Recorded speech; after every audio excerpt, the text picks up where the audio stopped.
Good morning students. അപ്പോൾ നമുക്ക് നമ്മുടെ നെക്സ്റ്റ് ക്ലാസ്സിലോട്ട് പോവാം കേട്ടോ. അപ്പോൾ കഴിഞ്ഞ ക്ലാസ് വരെ നമ്മൾ ഒരുവിധം എല്ലാ ചാപ്റ്ററുകളും നമ്മുടെ എടുത്തു കഴിഞ്ഞു അല്ലേ. ഇനി നമുക്ക് ഫസ്റ്റ് ചാപ്റ്റർ നമ്മൾ വിട്ടിട്ടുണ്ടായിരുന്നു, ഇൻട്രൊഡക്ഷൻ ഓഫ് ക്വാണ്ടിറ്റേറ്റീവ് ടെക്നിക്സ് എന്ന് പറഞ്ഞിട്ട്. ക്വാണ്ടിറ്റേറ്റീവ് ടെക്നിക്സിൻ്റെ theory part, what is meant by quantitative techniques, what are the classification of quantitative techniques എന്നുള്ള ഭാഗം നമ്മൾ വിട്ടിട്ടുണ്ടായിരുന്നു കേട്ടോ. അപ്പോൾ ആ ഭാഗം ഫസ്റ്റ് ചാപ്റ്ററായ തിയറി പാർട്ട് നമുക്ക് ആ ചാപ്റ്ററും കൂടിയാണ് നമുക്കിതിൽ കവർ ചെയ്യാനുള്ളത് കേട്ടോ. അപ്പോൾ ആ ചാപ്റ്ററാണ് ഇപ്പോൾ ഞാൻ എടുക്കാൻ പോകുന്നത്. ശ്രദ്ധിക്കുക, നിങ്ങളുടെ ടെക്സ്റ്റ് ബുക്കിൽ തന്നെയാണ് എടുക്കുന്നത്, വ്യത്യാസമില്ല, ആ ബുക്ക് നോക്കിയിട്ട് തന്നെയാണ് പറയുന്നത്. അപ്പോൾ നമ്മൾ ചാപ്റ്റർ 1 നമുക്ക് പഠിക്കാനുള്ളത് എന്താ വെച്ചെങ്കിൽ meaning and definition of quantitative techniques. എന്താണ് ക്വാണ്ടിറ്റേറ്റീവ് ടെക്നിക്സ് എന്നുള്ളതാണ് നമ്മളിവിടെ പറയുന്നത് കേട്ടോ. അപ്പോൾ എന്താണെന്ന് വെച്ചെങ്കിൽ ഈ ഡിസിഷൻ മേക്കേഴ്സ്, അപ്പോൾ ഓരോ കാര്യങ്ങളും തീരുമാനങ്ങൾ എടുക്കുന്നവർ, ഡിസിഷൻ മേക്കേഴ്സ് അല്ലെങ്കിൽ അനലിസ്റ്റുകൾ അവരവരുടെ കാര്യങ്ങൾ ഇൻഫോർമേഷൻസ് കളക്ട് ചെയ്യാനും അതിൻ്റെ റിസൾട്ട് എന്താണ് ഉണ്ടാവുക എന്നുള്ളത് ഇൻ്റർപ്രറ്റ് ചെയ്യുന്നതിന് വേണ്ടിയിട്ട് ഉപയോഗിക്കുന്നു, ക്വാണ്ടിറ്റേറ്റീവ് ടെക്നിക്സിൽ വരുന്ന ടൂൾസ് ഉപയോഗിക്കുന്നു. അപ്പോൾ അതാണ് പറയുന്നത്, എന്താണ് decision makers are used for quantitative techniques for analysis and interpretation of the result. അപ്പോൾ അവർ ഓരോ വർക്കുകൾ ചെയ്യുമ്പോൾ അതിലെങ്ങനെയൊക്കെയാണ് റിസൾട്ട് ഉണ്ടാവുന്നത് എന്നുള്ള കാര്യം അനലൈസ് ചെയ്യുന്നതിന് വേണ്ടി ഉപയോഗിക്കുന്നു. പിന്നെ നമുക്കിതിൽ നെക്സ്റ്റ് പറയാനുള്ള സ്റ്റാറ്റിസ്റ്റിക്കൽ 3 ഈ ക്വാണ്ടിറ്റേറ്റീവ് ടെക്നിക്സുകളെ നമ്മൾ ഡിവൈഡ് ചെയ്യുന്നത്. First one statistical quantitative techniques, second one programming quantitative techniques, മൂന്നാമത്തെ മാത്തമാറ്റിക്കൽ ക്വാണ്ടിറ്റേറ്റീവ് ടെക്നിക്സ്. അപ്പോൾ ക്വാണ്ടിറ്റേറ്റീവ് ടെക്നിക്സിനെ നമ്മൾ 3 ഡിവൈഡ് ചെയ്തു. First one statistical quantitative techniques, second one programming, third one mathematical techniques. ഇങ്ങനെയാണ് നമ്മൾ ഡിവൈഡ് ചെയ്യുന്നത്. First one statistical quantitative techniques എന്ന് പറഞ്ഞാൽ അതിൽ നമ്മൾ എന്തൊക്കെ കാര്യങ്ങളാണ് ചെയ്യുന്നത് എന്നുള്ളതാണ്. സ്റ്റാറ്റിസ്റ്റിക്കൽ ക്വാണ്ടിറ്റേറ്റീവ് ടെക്നിക്സിൽ നമ്മൾ ചെയ്യുന്നത് ഫസ്റ്റായിട്ട് നമ്മൾ എന്ത് ചെയ്യുന്നു, ഡാറ്റാസ് കളക്ട് ചെയ്യുന്നു. കളക്ഷൻ ഓഫ് ഡാറ്റാസ് പറഞ്ഞാൽ 2 തരത്തിലാണ്, primary data and secondary data അല്ലേ. ഇപ്പം നമ്മൾ ആദ്യമായിട്ട് ഒരു ഇൻഫോർമേഷൻ ഇപ്പം എന്തെങ്കിലും ഒരു സിറ്റുവേഷൻ പറഞ്ഞിട്ട് അതിനെ ആദ്യമായിട്ടാണ് ഇൻഫോർമേഷൻസ് കളക്ട് ചെയ്യുന്നതെങ്കിൽ അതിനെ പ്രൈമറി ഡാറ്റ എന്നും, ഒരാൾ കളക്ട് ചെയ്ത ഡാറ്റ നമ്മൾ വീണ്ടും എടുത്ത് ഉപയോഗിക്കുകയാണെങ്കിൽ അതിനെ സെക്കൻഡറി ഡാറ്റ എന്നും പറയുന്നു. ഡാറ്റാസ് പറഞ്ഞ വിവരങ്ങൾ. അപ്പോൾ ആദ്യം നമ്മൾ ഡാറ്റാസ് കളക്ട് ചെയ്യുന്നു. നെക്സ്റ്റ് വൺ എന്ന് പറയുന്നത് ക്ലാസിഫിക്കേഷൻ ആൻഡ് ടാബുലേഷൻ. ഡാറ്റാസിനെ നമ്മൾ ക്ലാസിഫൈ ചെയ്യുക, ടാബുലേറ്റ് ചെയ്യുക അല്ലേ. പിന്നെ നമ്മൾ എന്ത് ചെയ്യുന്നു, measures of central tendency, mean, median, mode calculate ചെയ്യുന്നു. പിന്നെ ഡീവിയേഷൻസ് കാണുന്നു. പിന്നെ നമ്മൾ കോറിലേഷനും റിഗ്രഷനും അനലൈസ് ചെയ്യുന്നു. പിന്നെ ഇൻഡെക്സ് നമ്പർ കാൽക്കുലേറ്റ് ചെയ്യുന്നു, ടൈം സീരീസ്. അപ്പം നമ്മൾ ആ സ്റ്റാറ്റിസ്റ്റിക്കലായിട്ട് ഉപയോഗിക്കുന്ന ടേംസ് എന്തൊക്കെയാണ് എന്നുള്ള കാര്യം എക്സ്പ്ലെയിൻ ചെയ്യുകയാണ് ഫസ്റ്റ് വണ്ണായ സ്റ്റാറ്റിസ്റ്റിക്കൽ ക്വാണ്ടിറ്റേറ്റീവ് ടെക്നിക്സ് എന്നുള്ളതിൽ പറയുന്നത്. സെക്കൻഡ് വൺ എന്ന് പറയുന്നത് പ്രോഗ്രാമിംഗ് ടെക്നിക്സ് എന്ന് പറയുന്നതാണ്. സെക്കൻഡ് വൺ പ്രോഗ്രാമിംഗ് എന്ന് പറഞ്ഞാൽ linear programming, queuing theory, inventory theory, game theory, decision theory, അങ്ങനെ പറയുന്ന കുറേ തിയറീസാണ് പ്രോഗ്രാമിംഗ് ടെക്നിക്സ് എന്നുള്ളതിൽ പറയുന്നത്. നെക്സ്റ്റ് വൺ മാത്തമാറ്റിക്കൽ ടെക്നിക്സ് എന്ന് പറയുന്നത്. മാത്തമാറ്റിക്കൽ ടെക്നിക്സിൽ സെറ്റ് തിയറി, മെട്രിക്സ്, അതുപോലെ ഡിറ്റർമിനേഷൻ, ഡിഫറൻസിയേഷൻ, ഇൻറ്റഗ്രേഷൻ, അതൊക്കെ പറയുന്നതാണ് മാത്തമാറ്റിക്കൽ ടെക്നിക്സ് എന്നുള്ളതിൽ നമുക്ക് പറയാനുള്ളത്. അപ്പോൾ ഞാൻ ചുരുക്കി പറഞ്ഞതാണ്. അപ്പോൾ നമ്മൾ ആദ്യം ഇതിൽ പഠിക്കുന്നത് എന്താ വെച്ചെങ്കിൽ വാട്ട് ഈസ് ക്വാണ്ടിറ്റേറ്റീവ് ടെക്നിക്സ് എന്താണ് എന്നുള്ളതാണ് നമ്മൾ ആദ്യം പഠിക്കുന്നത്. Meaning and definition of quantitative techniques ആണ് നമുക്ക് ആദ്യം പഠിക്കാനുള്ളത്. പിന്നീട് നമുക്ക് പഠിക്കാനുള്ളത് എന്താണെന്ന് വെച്ച് കഴിഞ്ഞാൽ what are the classification of quantitative techniques ആണ് പറയാനുള്ളത്. ക്ലാസിഫിക്കേഷൻ ഓഫ് ക്വാണ്ടിറ്റേറ്റീവ് ടെക്നിക്സിൽ നമ്മൾ പറയുന്നത് എവിടേക്കാണ്, സ്റ്റാറ്റിസ്റ്റിക്കൽ ക്വാണ്ടിറ്റേറ്റീവ് ടെക്നിക്സ് ഉണ്ട്, പ്രോഗ്രാമിംഗ് ഉണ്ട്, മാത്തമാറ്റിക്കൽ ക്വാണ്ടിറ്റേറ്റീവ് ടെക്നിക്സ്. അപ്പോൾ ക്വാണ്ടിറ്റേറ്റീവ് ടെക്നിക്സിനെ നമ്മൾ 3 ഡിവൈഡ് ചെയ്തു, സ്റ്റാറ്റിസ്റ്റിക്കൽ, പ്രോഗ്രാമിംഗ്, മാത്തമാറ്റിക്കൽ, അങ്ങനെ 3 നമ്മളതിനെ ഡിവൈഡ് ചെയ്തിരിക്കുന്നത്. അതാണ് ഇപ്പം നമ്മൾ എക്സ്പ്ലെയിൻ ചെയ്തുകൊണ്ടിരിക്കുന്നത് കേട്ടോ. ഇത്രയാണ് നമുക്ക് പറയാനുള്ളത്. അപ്പോൾ ഫസ്റ്റ് വൺ ഓരോന്നായിട്ട് നമുക്ക് ആദ്യം പറയാം. Meaning and definition of quantitative technique. What is quantitative ടെക്നിക്സിനെ നമുക്ക് എങ്ങനെ ഡിഫൈൻ ചെയ്യാൻ വേണ്ടി സാധിക്കും എന്നുള്ളതാണ് നമുക്ക് നെക്സ്റ്റ് പറയാനുള്ളത് കേട്ടോ. ശ്രദ്ധിക്കാം. Quantitative techniques may be defined as those techniques which provide the decision makers. അപ്പോൾ നമ്മൾ ഏതെങ്കിലും ഒരു സിറ്റുവേഷൻ വരികയാണ്, അതിന് നമ്മൾ തീരുമാനങ്ങൾ എടുക്കുകയാണെങ്കിൽ അതിലെ പവർഫുൾ, നമുക്ക് എങ്ങനെയൊക്കെ ഡിസിഷൻസ് എടുക്കാം, systematic and powerful means of analysis and interpretation, സിസ്റ്റമാറ്റിക്കായിട്ട് നമുക്കതിനെ അനലൈസ് ചെയ്യാനും ഇൻ്റർപ്രിറ്റ് ചെയ്യാനും പറയാനും സാധിക്കുന്നു. അതിനെയാണ് നമ്മൾ ക്വാണ്ടിറ്റേറ്റീവ് ടെക്നിക്സ് എന്ന് പറയുന്നത്. അപ്പോൾ ശ്രദ്ധിക്കുക, quantitative techniques may be defined as those techniques which provide the decision makers, decision maker എന്ന തീരുമാനമെടുക്കുന്നവർക്ക് with systematic and powerful means of analysis and interpretation. They help in framing policies. അപ്പോൾ നമ്മളൊരു സ്ഥാപനമാകുമ്പോൾ policies, നയങ്ങൾ ഉണ്ടാക്കണം അല്ലേ. അപ്പോൾ ആ നയങ്ങൾ ഉണ്ടാക്കുമ്പോൾ ഫോർ അച്ചീവിങ് ദി ഒബ്ജക്റ്റീവ്, നമ്മുടെ ഒബ്ജക്റ്റീവ്സ് എന്തൊക്കെയാണെന്ന് വെച്ചെങ്കിൽ അച്ചീവ് ചെയ്യുന്നതിന് വേണ്ടി സാധിക്കും. ഈ ക്വാണ്ടിറ്റേറ്റീവ് ടെക്നിക്സ് ഇതിനൊക്കെ വേണ്ടിയിട്ട് ഡിസിഷൻ മേക്കേഴ്സിനെ സഹായിക്കുന്നു എന്നാണ് നമ്മൾ പറഞ്ഞത്. എന്തിനെ? For framing the policies frame ചെയ്യുന്നതിന് വേണ്ടി ഏതൊക്കെ പോളിസീസാണ് വേണ്ടത് വെച്ചെങ്കിൽ അത് അഡോപ്റ്റ് ചെയ്യുന്നതിന് വേണ്ടിയിട്ട് നമ്മളെ സഹായിക്കുന്നു. അതിലൂടെ to achieve the predetermine goals. അപ്പം നമ്മുടെ പ്രീ ഡിറ്റർമിൻ ഗോൾ, അപ്പോൾ ഓരോ സ്ഥാപനത്തിലും ആൾക്കാർ പ്രീ ഡിറ്റർമിൻ ഗോൾസ് ഉണ്ടാവില്ലേ. നമ്മളൊരു ബിസിനസ് ആരംഭിക്കുന്നതിന് മുന്നേ നമുക്ക് ഗോൾസ്, നേട്ടങ്ങൾ, ഇന്ന നേട്ടങ്ങളാണ് നമുക്ക് കിട്ടേണ്ടത് എന്നുണ്ടായിരിക്കും അല്ലേ. അപ്പോൾ അതിനനുസരിച്ച് to achieve the predetermine goals, നമ്മുടെ പ്രീ ഡിറ്റർമിൻ ഗോൾസൊക്കെ അച്ചീവ് ചെയ്യുന്നതിന് വേണ്ടിയിട്ട് സാധിക്കുന്നു. നോക്കുക ഇനി അടുത്തത്. അപ്പോൾ നമ്മൾ ഇനി ക്ലാസിഫിക്കേഷൻ ഓഫ് ക്വാണ്ടിറ്റേറ്റീവ് ടെക്നിക്സ് എന്നുള്ളതാണ് നമ്മളതിൽ അടുത്തതിൽ പറയാനുള്ളത്. അപ്പോൾ ക്ലാസിഫിക്കേഷനിൽ നമുക്ക് അതിനെ 3 ഡിവൈഡ് ചെയ്യുന്നു അല്ലേ. അപ്പോൾ 3 എന്ന് പറഞ്ഞു കഴിഞ്ഞാൽ first one statistical quantitative techniques, second one programming quantitative techniques, third one mathematical quantitative techniques. അപ്പോൾ ക്വാണ്ടിറ്റേറ്റീവ് ടെക്നിക്സിനെ പറ്റിയാണ് നമ്മൾ പറഞ്ഞത്. അപ്പോൾ quantitative techniques, what is meant by quantitative techniques? Quantitative techniques എന്ന് പറഞ്ഞാൽ നമ്മൾ എന്താ പറഞ്ഞത്? Quantitative techniques which provide the decision makers, എന്തിന്?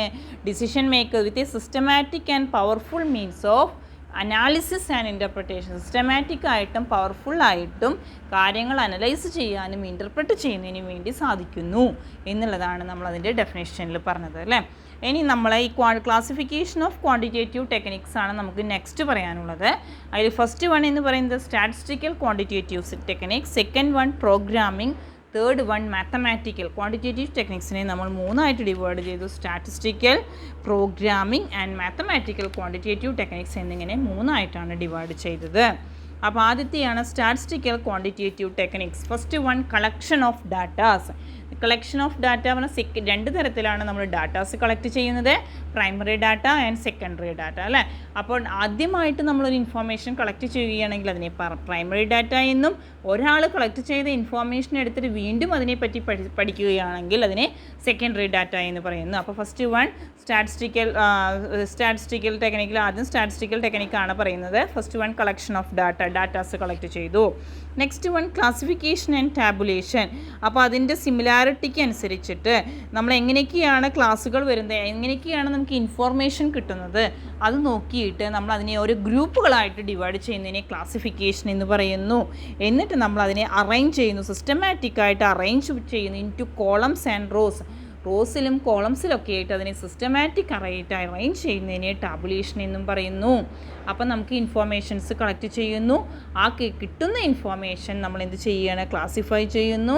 അത് നമ്മൾ സിസ്റ്റമാറ്റിക്കായിട്ട് റോസിലും കോളംസിലൊക്കെ അറേഞ്ച് ചെയ്യുന്നത്. അതിനെയാണ് ടാബുലേഷൻ എന്ന് പറയുന്നത്. നെക്സ്റ്റ് വൺ, അതും കിട്ടിക്കഴിഞ്ഞാൽ നമ്മൾ എന്ത് ചെയ്യുന്നു? Measurement of central tendency, dispersion, skewness and kurtosis. Measurement of central tendency എന്ന് പറഞ്ഞാൽ നമ്മളതിലെ mean, median, mode, geometric mean, harmonic mean, അതൊക്കെ എങ്ങനെയൊക്കെയാണ് വരുന്നത് എന്നുള്ള കാര്യം കാൽക്കുലേറ്റ് ചെയ്യുന്നു. അല്ലെങ്കിൽ ഡിസ്പേഴ്സൺ എന്ന് പറഞ്ഞാൽ വാരിയബിലിറ്റി എത്രത്തോളമാണ് ഉണ്ടാവുന്നത് എന്ന് മെഷർ ചെയ്യുന്നതിന് വേണ്ടിയാണ് നമ്മൾ ഡിസ്പേഴ്സൺ ഉപയോഗിക്കുന്നത്. അതിൽ നമ്മൾ ചെയ്യുന്ന റേഞ്ച് കാൽക്കുലേറ്റ് ചെയ്യാം, quartile deviation, mean deviation, standard deviation, ഇതൊക്കെ നമ്മൾ കാൽക്കുലേറ്റ് ചെയ്യുന്നു. പിന്നെ സ്ക്യൂനെസ് കാൽക്കുലേറ്റ് ചെയ്യുന്നു, എത്രത്തോളമാണ് gives the asymmetry of the distribution അല്ലേ.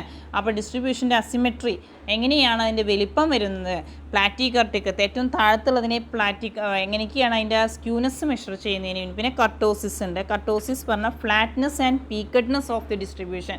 ഒരു ഡിസ്ട്രിബ്യൂഷൻ്റെ ഫ്ലാറ്റ്നെസ്സും പീക്കഡും 3 തരത്തിലുണ്ട്. പ്ലാറ്റിക്കർട്ടിക്, ഏറ്റവും താഴെയുള്ളതിനെ പ്ലാറ്റിക്കർട്ടിക് എന്ന് പറയുന്നു. അതിൻ്റെ തൊട്ട് മുകളിലുള്ളതിനെ മെസോകർട്ടിക്, ഏറ്റവും മുകളിലുള്ളതിനെ ലെപ്റ്റോകർട്ടിക് എന്ന് പറയുന്നു. ഈ കാര്യങ്ങളൊക്കെ മെഷർ ചെയ്യുന്നതിന് വേണ്ടി നമ്മളിത് ഉപയോഗിക്കുന്നത്. അതാണ് measures of central tendency, dispersion and skewness and kurtosis. Next one, fourth one, correlation and regression analysis. നമുക്കറിയാം അല്ലേ, കോറിലേഷൻ റിഗ്രഷൻ നമ്മൾ പഠിച്ചതാണ്. Correlation refers to relationship between two or more variable, രണ്ടോ രണ്ടിൽ കൂടുതൽ വാരിയബിൾസ് തമ്മിലുള്ള റിലേഷൻഷിപ്പിനെ കോറിലേഷൻ എന്ന് പറയുന്നു. Increase in value of one variable leads to increase in value of other variable. Decrease in value of one variable leads to decrease in value of other variable. The quantities are held to be correlated. അവ തമ്മിൽ correlated ആണെന്ന് നമുക്ക് പറയാം. പിന്നെ regression എന്ന് പറഞ്ഞാൽ എന്താ? Regression means estimation or prediction of unknown value of one variable from the known value of other variable. അതിനെയാണ് ഒന്നിൻ്റെ വാല്യൂ നമുക്ക് തരും. ഇപ്പോൾ എക്സും വൈയും ആണ് രണ്ട് വാരിയബിൾസ് ഉണ്ടെങ്കിൽ എക്സിൻ്റെ വാല്യൂ നമുക്ക് തരും, അതിൽ നിന്ന് വൈയുടെ വാല്യൂ കണ്ടുപിടിക്കുക. അല്ലെങ്കിൽ വൈയുടെ വാല്യൂ നമുക്ക് തരും, അതിൽ നിന്ന് എക്സിൻ്റെ വാല്യൂ കണ്ടുപിടിക്കുക. അതിനെയാണ് റിഗ്രഷൻ എന്ന് പറയുന്നത്. പിന്നെ interpolation and extrapolation. Next one, interpolation and interpolation refers to insertion of an intermediate value of a series in terms, whereas extrapolation refers to projecting value for the future. In other words, interpolation consists of calculating the missing value. Interpolation എന്ന് പറഞ്ഞാൽ missing values. ഇപ്പോൾ തന്നിരിക്കുന്നതിൽ datas വിവരങ്ങൾ നമ്മൾ collect ചെയ്തു അല്ലേ, collect ചെയ്തതിൽ ഏതെങ്കിലും missing values ഉണ്ടെങ്കിൽ ആ മിസ്സിംഗ് വാല്യൂസ് കണ്ടുപിടിക്കുന്നതിന് വേണ്ടിയാണ് നമ്മൾ ഏത് ഉപയോഗിക്കുന്നത്? ഇൻട്രാപ്പൊളേഷൻ ഉപയോഗിക്കുന്നത്.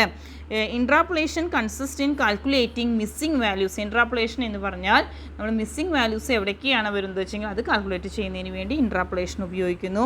Which lies between two extreme points. While extrapolation stands for reading the value that lies outside the given data. എവിടെയായിട്ട് പുറത്തായിട്ട് നമുക്ക് തന്നിരിക്കുന്ന ഡാറ്റയുടെ ഔട്ട്സൈഡ് ആയിട്ടാണോ എന്നുള്ള കാര്യങ്ങളൊക്കെ മെഷർ ചെയ്യുന്നതിന് വേണ്ടി അതും ഉപയോഗിക്കുന്നുണ്ട്. പിന്നെ ഇൻഡെക്സ് നമ്പർ എന്ന് പറഞ്ഞു കഴിഞ്ഞാൽ നമ്മൾ ഓരോ പ്രോഡക്റ്റിൻ്റെയും ഓരോ കമ്മോഡിറ്റീസിൻ്റെയും ഓരോ വർഷം കഴിയുന്തോറും വിലയിൽ ഉണ്ടാകുന്ന വ്യത്യാസം എത്രത്തോളം ചേഞ്ചാണ് വരുന്നത് എന്ന് മെഷർ ചെയ്യുന്നതിന് വേണ്ടിയാണ് നമ്മൾ ഇൻഡെക്സ് നമ്പർ ഉപയോഗിക്കുന്നത്. രണ്ട് തരത്തിലാണ് ഇൻഡെക്സ് നമ്പർ പറയുന്നത്. ഏതൊക്കെയാണ് നമുക്ക് ഇൻഡെക്സ് നമ്പറിൽ നമുക്ക് പഠിക്കാനുള്ള ഇൻഡെക്സ് നമ്പറുകൾ ഏതൊക്കെയാണ്? Average of relative method, weighted aggregative മെത്തേഡും ആവറേജ് ഓഫ് റിലേറ്റീവ് മെത്തേഡൊക്കെ ഉപയോഗിച്ച് നമുക്ക് ഓരോ വർഷം കഴിയുന്തോറും എത്രത്തോളം പ്രൊഡക്ഷൻ എത്രത്തോളം ഇൻഡസ്ട്രിയൽ പ്രൊഡക്ഷനിൽ ഉണ്ടാകുന്ന ചേഞ്ച് എത്രത്തോളമാണ്, അഗ്രികൾച്ചറൽ പ്രൊഡക്ഷനിൽ എത്രത്തോളമാണ് ഉണ്ടാകുന്നത്, ബിസിനസ് ആക്ടിവിറ്റീസിലൊക്കെ എത്രത്തോളമാണ് ചേഞ്ച് ഉണ്ടാകുന്നത് എന്നുള്ള കാര്യങ്ങളൊക്കെ മെഷർ ചെയ്യുന്നതിന് വേണ്ടി നമുക്ക് ഇൻഡെക്സ് നമ്പർ ഉപയോഗിക്കാൻ വേണ്ടി സാധിക്കുന്നു. Next one, time series analysis. നമുക്ക് പഠിച്ചു അല്ലേ? ടൈം സീരീസ് അനാലിസിസ് എന്ന് പറഞ്ഞാൽ എന്താ? ഓരോ വർഷം കഴിയുന്തോറും ഓരോ പ്രോഡക്റ്റിനും എത്രത്തോളമാണ് ചേഞ്ച് വരുന്നത് എന്ന് മെഷർ ചെയ്യുന്നതിന് വേണ്ടി നമ്മൾ ഉപയോഗിക്കുന്ന ഒന്നിനെയാണ് ടൈം സീരീസ് അനാലിസിസ് എന്ന് പറയുന്നത്. അതിൽ വരുന്നതാണ് free hand curve method, semi average method of least squares എന്നൊക്കെ പറയുന്നതാണ് അതിൽ നമ്മൾ ഉപയോഗിക്കുന്ന മെത്തേഡ്സ് ആയിട്ട് പറയാനുള്ളത്. പിന്നെ സ്റ്റാറ്റിസ്റ്റിക്കൽ ക്വാളിറ്റി കൺട്രോൾ ചെയ്യുന്നതിന് വേണ്ടി പ്രോസസ് കൺട്രോളും പ്രോഡക്റ്റ് കൺട്രോളുമാണ് രണ്ടെണ്ണമാണ് അതിന് വേണ്ടി നമ്മൾ ഉപയോഗിക്കുന്നത് കേട്ടോ. അപ്പോൾ രണ്ട് തരത്തിലാണ് നമ്മൾ സ്റ്റാറ്റിസ്റ്റിക്കൽ ക്വാളിറ്റി കൺട്രോൾ ചെയ്യുന്നതിന് വേണ്ടി രണ്ട് മെത്തേഡ്സാണ് നമ്മൾ ഉപയോഗിക്കുന്നത്. Process control and product control എന്ന് പറയുന്നതാണ് നമ്മളതിൽ ഉപയോഗിക്കുന്നത്. നെക്സ്റ്റ് വൺ, റേഷ്യോ അനാലിസിസ് എന്ന് പറഞ്ഞു കഴിഞ്ഞാൽ ഒരു സ്ഥാപനത്തിൽ എത്രത്തോളം കറണ്ട് അസറ്റ് ഉണ്ട്, ഒരു സ്ഥാപനത്തിൽ എത്രത്തോളം കറണ്ട് ലാബിലിറ്റീസ് ഉണ്ട്, അതേമാതിരി നമുക്ക് ഫിക്സഡ് അസറ്റ് എത്രത്തോളം ഉണ്ട്, നമ്മുടെ ക്യാപിറ്റൽ എത്രയാണ്, ഷെയർ ഹോൾഡേഴ്സ് ഫണ്ട് എത്രയാണ് എന്നുള്ള കാര്യങ്ങളൊക്കെ മെഷർ ചെയ്യുന്നതിന് വേണ്ടി നമ്മൾ റേഷ്യോ അനാലിസിസ് ഉപയോഗിക്കുന്നു. Next one, probability theory and sampling technique. Probability theory. What is meant by probability? Probability means the possibility of the occurrence of uncertain event. ഇനിയാണ് probability എന്ന് പറയുന്നത്. അതുമാതിരി പലതരത്തിലുള്ള സാമ്പിളിംഗ് ടെക്നിക്കുകൾ നമ്മൾ അതിന് വേണ്ടി ഉപയോഗിക്കുന്നു അല്ലേ? Multi stage sampling, cluster sampling, deliberate sampling, അങ്ങനെ പലതരത്തിലുള്ള സാമ്പിളിംഗ് മെത്തേഡ്സ് നമ്മൾ ഉപയോഗിക്കുന്നുണ്ട്. പിന്നെ അനാലിസിസ് ഓഫ് വാരിയൻസ്, അനോവ എന്ന് പറയും. അനാലിസിസ് ഓഫ് വാരിയൻസ് എന്ന് പറഞ്ഞാൽ അനോവ എന്നാണ് പറയുക. ഒന്നിൽ കൂടുതൽ സാമ്പിൾസ് തരുന്നു, ഒരു സാമ്പിളല്ല, ഒരേ സമയം തന്നെ നമുക്ക് ഒന്നിൽ കൂടുതൽ സാമ്പിൾസ് തന്നാൽ അവ തമ്മിൽ എത്രത്തോളമാണ് സിഗ്നിഫിക്കൻസ് ഓഫ് ഡിഫറൻസ് വരുന്നത് എന്നുള്ള കാര്യമാണ് നമ്മൾ മെഷർ ചെയ്യുന്നത്. ഇപ്പോൾ ഒരു ഈൽഡിൽ തന്നെ നമ്മൾ പലതരത്തിലുള്ള സീഡ്സ് ഉപയോഗിച്ച് സാധനങ്ങൾ ഫെർട്ടിലൈസ് ചെയ്യാണ് ചെയ്യുന്നത്. അപ്പോൾ എത്രത്തോളം വാരിയൻസ് ആണ് ഓരോന്നും തമ്മിൽ വരുന്നത് എന്നുള്ള കാര്യം മെഷർ ചെയ്യുന്നതിന് വേണ്ടി നമ്മൾ ഉപയോഗിക്കുന്ന ഒന്നിനെയാണ് അനാലിസിസ് ഓഫ് വാരിയൻസ് എന്ന് പറയുന്നത്. നെക്സ്റ്റ് വൺ ആണ് തിയറി ഓഫ് അട്രിബ്യൂട്ട്സ് എന്ന് പറയുന്നത്. അപ്പോൾ ഈ ക്വാണ്ടിറ്റേറ്റീവ് മെഷർമെൻറ്റിന് നമ്മൾ ഉപയോഗിക്കുന്ന വേറൊന്നാണ് തിയറി ഓഫ് അട്രിബ്യൂട്ട്സ് എന്ന് പറയുന്നത്. ഇത് എന്താണ്? Quantitatively studying association between two or more such phenomena is done using the theory of attributes. Coefficient of association between the variable. Coefficient of association എങ്ങനെയൊക്കെയാണ് വാരിയബിൾസിൽ വരുന്നത് എന്നുള്ള കാര്യം മെഷർ ചെയ്യുന്നതിന് വേണ്ടിയാണ് നമ്മളിത് ഉപയോഗിക്കുന്നത്. അപ്പോൾ ഇത്രയും കാര്യങ്ങളാണ് നമ്മൾ ഫസ്റ്റ് ടോപ്പിക്കിൽ പറഞ്ഞത് അല്ലേ. ഫസ്റ്റ് ടോപ്പിക് എന്ന് പറഞ്ഞു കഴിഞ്ഞാൽ നമ്മൾ ആദ്യം ക്വാണ്ടിറ്റേറ്റീവ് ടെക്നിക്സ് എന്താ എന്ന് പറഞ്ഞു. ഇനി ക്ലാസിഫിക്കേഷൻ ഓഫ് ക്വാണ്ടിറ്റേറ്റീവ് ടെക്നിക്സ് എന്നുള്ളൊരു ടോപ്പിക്കാണ് അത് പറഞ്ഞത്. അതിൽ first one statistical quantitative techniques എന്നുള്ള ടോപ്പിക്കാണ് നമ്മൾ ഫസ്റ്റ് എടുത്തത് അല്ലേ. ഏതാണ് എടുത്തത്? Statistical quantitative techniques. അതിൽ നമ്മൾ എങ്ങനെയൊക്കെ ആദ്യം നമ്മൾ എന്ത് ചെയ്യുന്നു? കളക്ഷൻ ഓഫ് ഡാറ്റാസ് കളക്ട് ചെയ്തു. ആ കളക്ട് ചെയ്ത ഡാറ്റാസിനെ നമ്മൾ എന്ത് ചെയ്തു? Classification and tabulation of data, classification and tabulation നടത്തി. പിന്നെ നമ്മൾ എന്ത് ചെയ്തു? Calculate measures of central tendencies, skewness, kurtosis and dispersion. ഇതൊക്കെ നമ്മൾ കണ്ടുപിടിച്ചു. പിന്നെ നമ്മൾ എന്താ ഉപയോഗിക്കുന്നത്? കോറിലേഷൻ ആൻഡ് റിഗ്രഷൻ അനാലിസിസ് വേറെ ഉപയോഗിക്കുന്ന ടൂളാണ്. സ്റ്റാറ്റിസ്റ്റിക്കലിൽ ഉപയോഗിക്കുന്ന വേറൊരു ടൂളാണ് കോറിലേഷൻ ആൻഡ് റിഗ്രഷൻ അനാലിസിസ്. പിന്നെ ഇൻട്രാപ്പൊളേഷൻ ആൻഡ് എക്സ്ട്രാപ്പൊളേഷൻ, പിന്നെ index number, time series analysis, statistical quality control, ratio analysis, probability theory and sampling technique, analysis of variance, theory of attributes. ഇത്രയും കാര്യങ്ങളാണ് നമുക്കത് പറയാനുള്ളത്. Next one programming quantitative techniques എന്ന് പറയുന്നതാണ് second main heading ആയിട്ട് നമ്മൾ പറയുന്നത്. പ്രോഗ്രാമിംഗ്, ഈ പ്രോഗ്രാമിംഗ് ക്വാണ്ടിറ്റേറ്റീവ് ടെക്നിക്സ് എന്ന് പറഞ്ഞാൽ ഇത് മെഷർ ചെയ്യുന്നതിന് വേണ്ടി പല പ്രോഗ്രാംസ് നമ്മൾ ഗ്രാഫിക്കലി ആയിട്ട് പ്രസൻറ്റ് ചെയ്യുക അല്ലേ. എത്രത്തോളമാണ് നമുക്ക് വ്യത്യാസങ്ങൾ വരുന്നത് എന്നുള്ളത് പ്രോഗ്രാം ഉപയോഗിച്ചിട്ട് ഗ്രാഫിക്കലി ആയിട്ട് അല്ലെങ്കിൽ നമുക്ക് ആ സിറ്റുവേഷൻ എക്സ്പ്ലെയിൻ ചെയ്തിട്ട് മെഷർ ചെയ്യുകയാണ് ചെയ്യുന്നത്. അങ്ങനെയുള്ളതാണ് പ്രോഗ്രാമിംഗ് ക്വാണ്ടിറ്റേറ്റീവ് ടെക്നിക്സ് എന്നുള്ളതിൽ പറയാനുള്ളത് കേട്ടോ. അപ്പോൾ operation research is an inter disciplinary term approach where experts from maths, physics, engineering, statistics, management join together to solve complex problem using computers ഉപയോഗിച്ച് കോംപ്ലക്സ് പ്രോബ്ലംസ് ഏതൊക്കെയാണെന്ന് വെച്ചെങ്കിൽ അതൊക്കെ സോൾവ് ചെയ്യുന്നു. It makes use of mathematical model to solve problem. പലതരത്തിലുള്ള mathematical models ഉപയോഗിക്കുന്നതിന് to solve this problems solve ചെയ്യുന്നതിന് വേണ്ടിയിട്ട്. അപ്പോൾ programming technique popularly known as operation research techniques are widely used by the decision makers in modern times. While applying this technique, first we formulate the problem. ആദ്യം നമ്മൾ എന്ത് formulate നടപ്പിലാക്കുന്നു, നമ്മുടെ problem എന്താണ് എന്നുള്ളത് ഫോർമുലേറ്റ് ചെയ്യുകയും and suitable mathematical model is selected for that. അതിന് വേണ്ടി സ്യൂട്ടബിളായ ഒരു മാത്തമാറ്റിക്കൽ മോഡൽ സെലക്ട് ചെയ്യുകയുമാണ് ചെയ്യുന്നത്.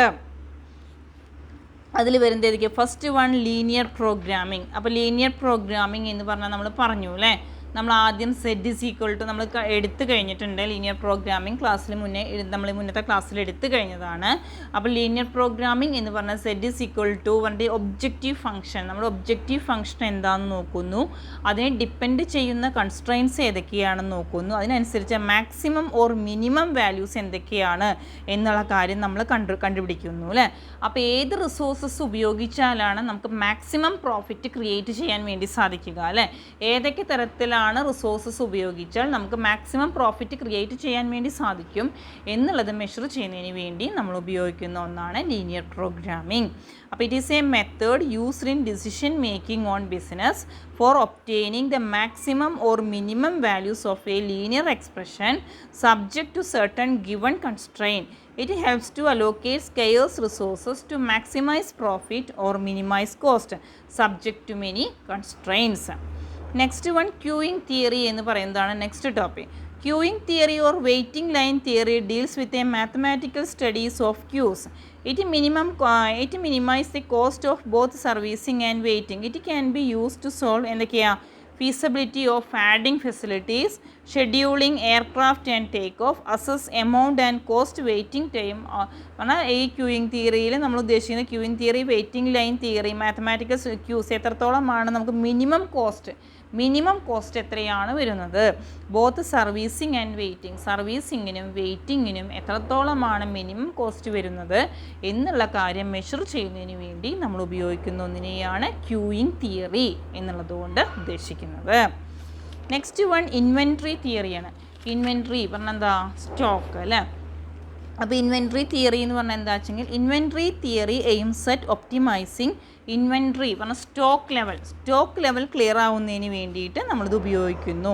എത്രത്തോളം സാധനങ്ങളാണ് നമ്മൾ സ്റ്റോറേജിലുള്ളത്, എത്രത്തോളം സാധനങ്ങളാണ് നമ്മുടെ വെയർ ഹൗസിലുള്ളത് എന്നുള്ള മെഷർ ചെയ്യാനും, അപ്പോൾ സ്റ്റോക്ക് ഫെസിലിറ്റീസ് എങ്ങനെയൊക്കെയാണ് വരുന്നത് എന്നുള്ള കാര്യം മെഷർ ചെയ്യുന്നതിന് വേണ്ടി ഉപയോഗിക്കുന്ന ഒന്നിനെയാണ് ഇൻവെൻട്രി തിയറി എന്നുള്ളത് ഉദ്ദേശിക്കുന്നത്. Next one theory of game theory.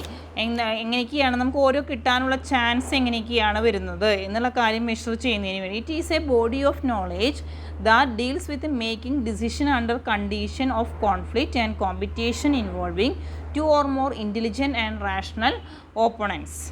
അപ്പോൾ നമുക്ക് എങ്ങനെയൊക്കെയാണ് ഗെയിമിലൂടെ നമുക്ക് എത്രത്തോളമാണ് അച്ചീവ്മെൻറ്റ് ഉണ്ടാവാനുള്ള ചാൻസ് ഉള്ളത്, അതിലെങ്ങനെയൊക്കെയാണ് നമ്മൾ ആക്ഷൻസ് ചോയ്സ് ചെയ്യേണ്ടത് എന്നുള്ള കാര്യം മെഷർ ചെയ്യുന്നതിന് വേണ്ടി നമ്മൾ ഉപയോഗിക്കുന്ന ഒന്നാണ് ഗെയിം തിയറി എന്ന് പറയുന്നത്. അപ്പോൾ നമ്മൾ ഏതൊക്കെയാണ് പ്രോഗ്രാമിങ്ങിൽ പറഞ്ഞത്, പ്രോഗ്രാമിംഗ് ടെക്നിക്സ് എന്നുള്ളതിൽ എന്തൊക്കെയാണ് programming techniques popularly known as operation research techniques എന്നാണ് പ്രോഗ്രാമിംഗ് ടെക്നിക്കിന് നമ്മൾ പറയുന്നത് അല്ലേ.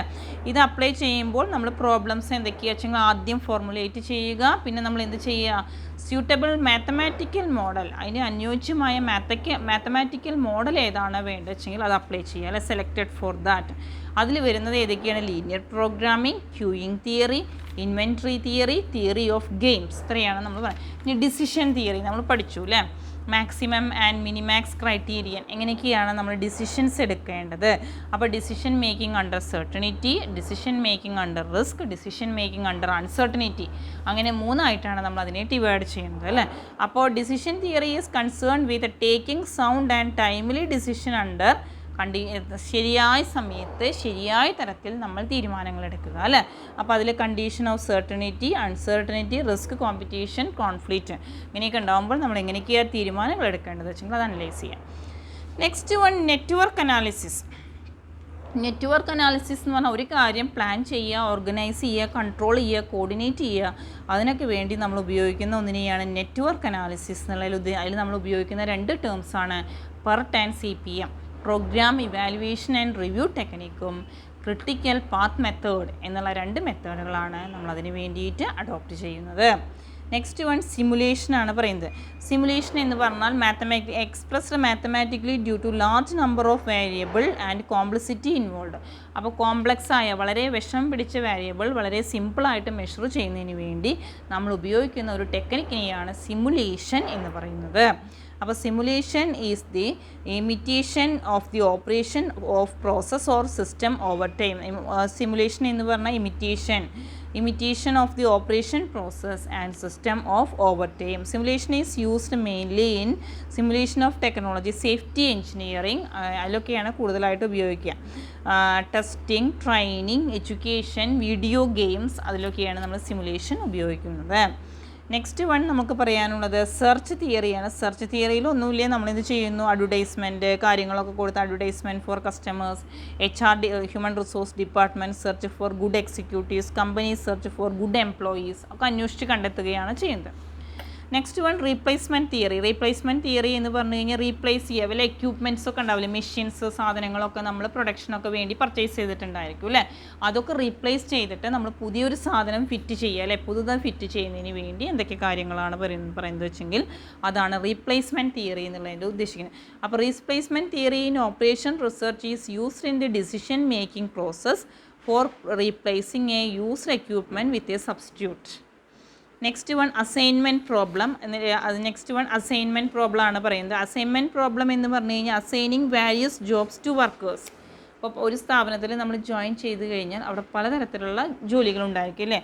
അപ്പോൾ നമ്മൾ എന്ത് ചെയ്യുന്നു, വർക്കേഴ്സിന് എന്തൊക്കെ ജോലികളാണ്, എന്തൊക്കെ ഡ്യൂട്ടീസാണ് അവർക്ക് ചെയ്യാനുള്ളത് എന്നുള്ള കാര്യം അവർക്ക് മനസ്സിലാക്കി കൊടുക്കുകയും shortest they can do the work, അവർ വർക്ക് ചെയ്യുക in a shortest possible time അല്ലേ, ഏറ്റവും എളുപ്പത്തിൽ എത്രത്തോളം സമയം ചിലവ് കുറച്ച് കാര്യങ്ങൾ ചെയ്യാൻ പറ്റുമെങ്കിൽ അതിനനുസരിച്ച് ചെയ്യുക.